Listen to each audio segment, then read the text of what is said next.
Hey guys, ako si Angeline. Nag-aaral, nagbo-vlog at nagne-negosyo. Ngayon na nga lang pala tayo nakapag-voice over ulit kasi grabe, na-busy talaga ako ng mga nakaraang araw. Pero eto, on the way nga pala ako sa masarap na siomayan dito at chow fan. Para sa mga kagaya kong mahilig kumain at laging gutom, ayan, i-recommend ko pala sa inyo to, yung Kuya Ran's chow fan. Located nga lang pala to dito malapit sa amin sa may Harmony Hills to Loma de Gato, Marilao, Bulacan. Sa mga taga-Hardepa dyan o kaya Loma de Gato, visit nyo na to si Kuya Ran's chow fan. Nakakart nga pala siya guys, tapos ayan yung mga tinda niyang siomay, ang sarap niyan guys, lalo yung beef. The best ka partner tong chow fan niya guys, grabe, legit. Hindi tinipid yan, syempre may kasamang pagmamahal, kaya hanap-hanapin nyo talaga yung lasa ng chow fan niya. At kung naku-curious kayo kung magkano yan, sa halagang 40 pesos meron na kayong chow fan, tapos 4 na siomay. Card nga pala si Kuya Ran at nandyan lang siya lagi sa may tapat ng covered court ng Harmony. From 3 PM onwards nga siya guys, nandyan na, tapos hanggang sa maubos yan. Minsan nalipat siya ng pwesto kapag walang tao dyan. Pwesto din siya sa may tulay ng Deka sa shelter. Kung tatanungin nyo kung bakit nakakart si Kuya Ran's, dahil kaka-start lang din niya last October. Looking forward na madagdagan yung cart ni sir dahil grabe, legit talaga masarap yung chow fan niya. Gusto nyo nga mag-order online sa kanya, pwede nyo siya i-message dito sa may FB page niya. Anyway, Abalos nga pala yung name niya sa FB. Meron nga din pala siyang palamig kapag nauuhaw na kayo. Meron din pala siya guys, hotdog with chow fan. Kung gusto nyo hotdog lang, meron din. 5 pesos nga pala yung chow fan with hotdog, pero pag hotdog lang 15 pesos. Steam siomay nga lang pala ang bibilhin nyo, 20 pesos lang, 4 pieces na, tapos masasarap. By the way guys, yung condiments nga pala ni Kuya Ran's, siya yung gumagawa lahat maliban sa toyo. Yung bawang niluluto pa niya at yung maanghang, grabe, solid na maanghang. Pwede nyo nga din pala to baunin sa mga outing nyo guys, or may lakad kayo tapos gusto nyo magbaon ng chow fan ni Kuya Ran's. 2 days before yung lakad nyo or event nyo, mag-message na kayo kay Kuya Ran's. Pag nagugutom kayo, bumaba lang kayo dito sa may tapat ng covered court, legit mabubusog talaga kayo. Ito yung legit na budget friendly tapos masarap. Kaya nga pala naging masarap yung chow pan niya dahil hindi tinipid at kompleto recados. Kapag napadaan nga pala kayo dito kay Kuya Ran's guys, itry nyo na para malaman nyo kung bakit sinasabi kong masarap talaga ang chow fan niya. Nga palang naging pangalan ng business niya ay galing din sa mismong name niya. Nga pala guys, nag-a-upload din si Kuya Ran's ng mga video niya sa may Facebook account,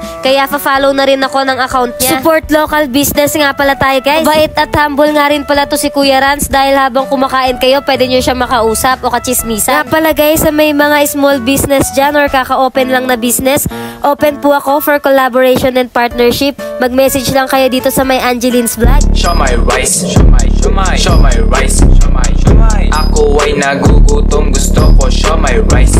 Siomay rice, siomay rice, ako ay nagugutom, gusto ko siomay rice. Siomay kinakain ko, pag nagutom ako, gusto ko na siomay, sausaw sa toyo. Pag naubos na ito, gusto ko. Thank you for watching guys, bye! Catch a good time.